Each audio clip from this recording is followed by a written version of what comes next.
Good. Okay, today we're here to speak in reference to the abduction sexual assault that occurred at 1309 West Erie Avenue.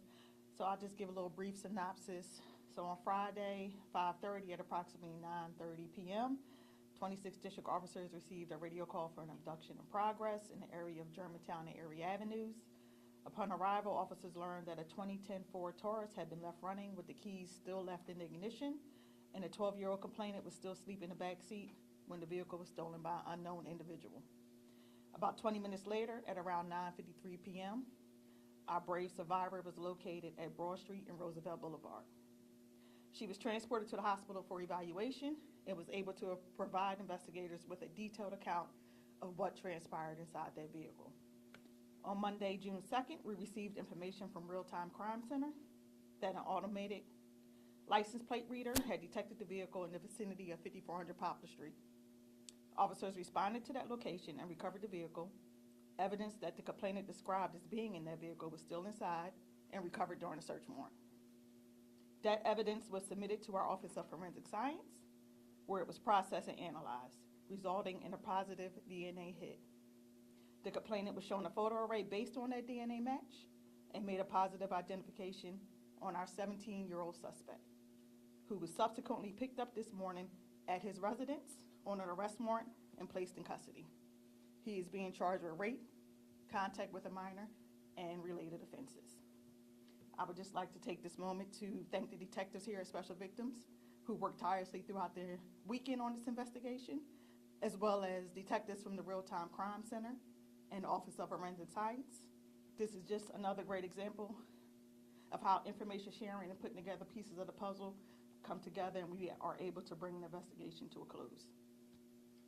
Captain, we have to ask, I mean, obviously this is, it feels like a gut punch for probably every parent or every person out there about what happened, but you just mentioning the 17-year-old. Yes.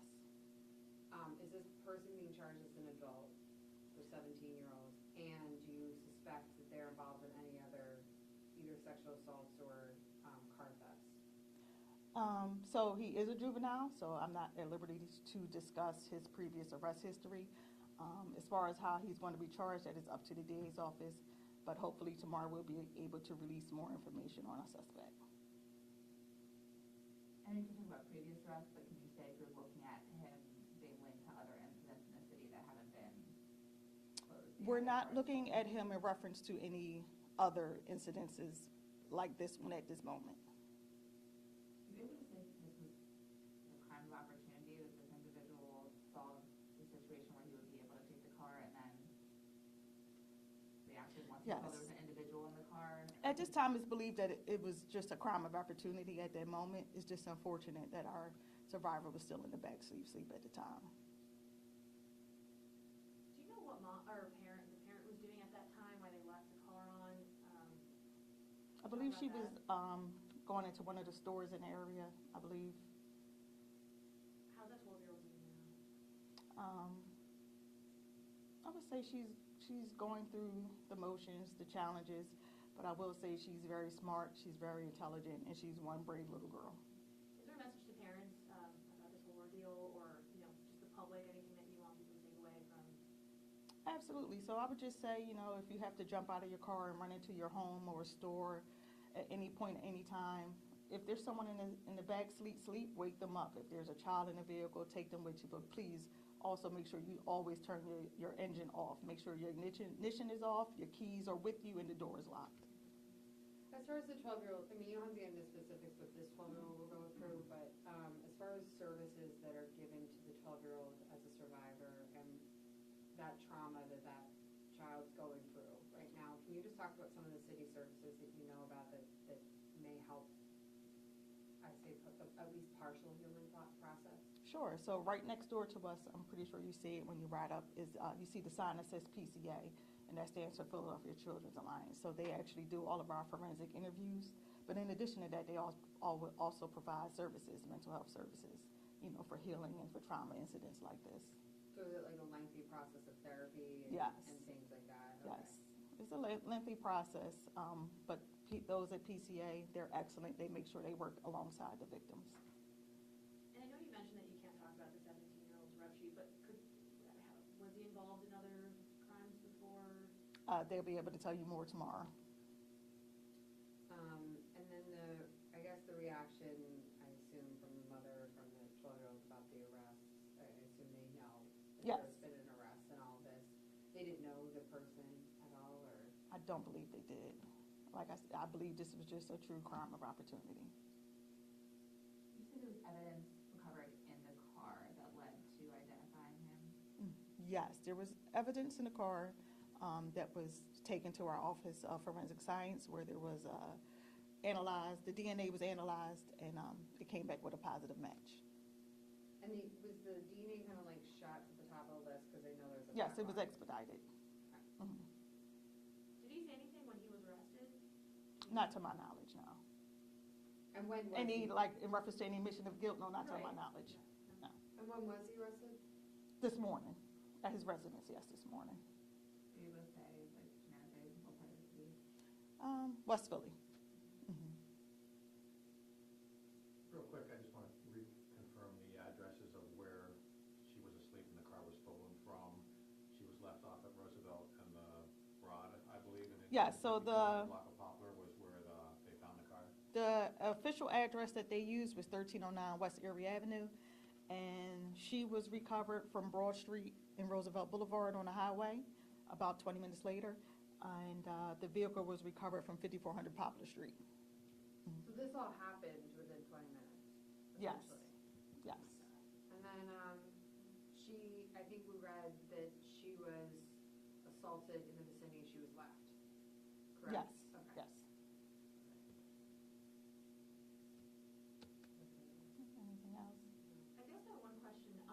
Was she like wandering? Like, I know obviously she was left there with the car. She was left there where she was Mhm. recovered, but was she just wandering? Did she wait for help? Like, how did? She was able to make a call from her iPad.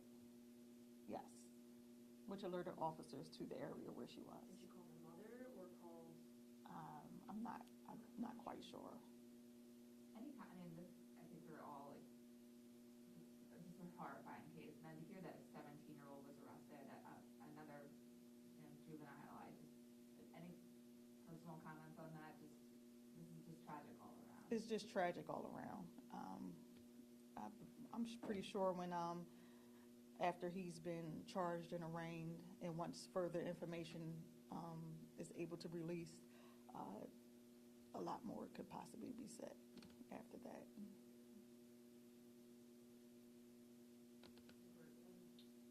That's pretty good. I know Okay. it's not mentioned today, but. Yeah, unfortunately. That's something I want to. DA's office won't, why not today, Say it again? Why the DA's office won't say? Well, he has to go through the whole arraignment process, so you have to wait for all that to be complete. And I just say by tomorrow morning, just to give it time to go through the process, yeah.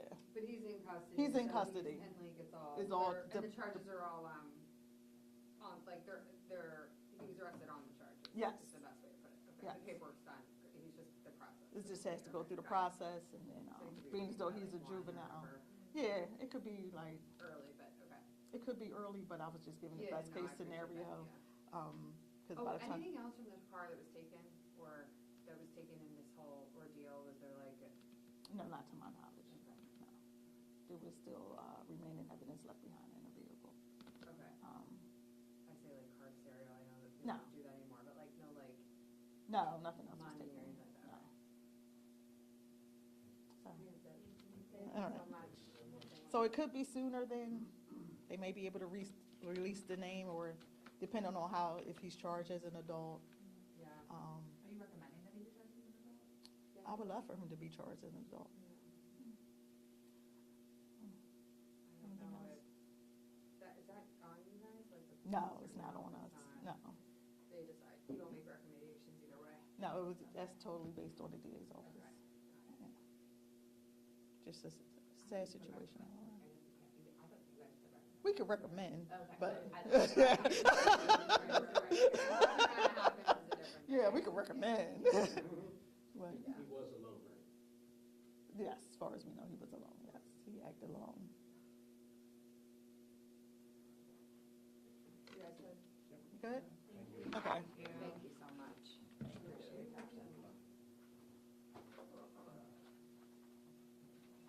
Kelly and I just looked at each other like. I don't mind, I was like.